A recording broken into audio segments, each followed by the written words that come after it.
روزی عیسی در روستاهای مختلف جلیل می‌گشت و مردم را تعلیم می‌داد.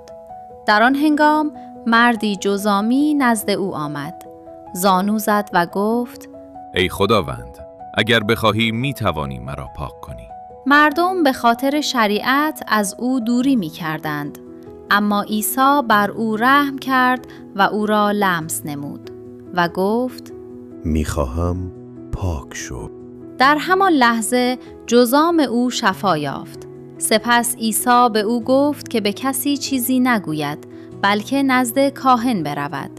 اما او بسیار خوشحال شد و این خبر را در سراسر روستا پخش کرد. بسیاری از مردم با شنیدن این خبر نزد عیسی آمدند. عیسی ما را دوست دارد و درد ما را نادیده نمی‌گیرد. این داستان را با خانواده و دوستان عزیزتان به اشتراک بگذارید.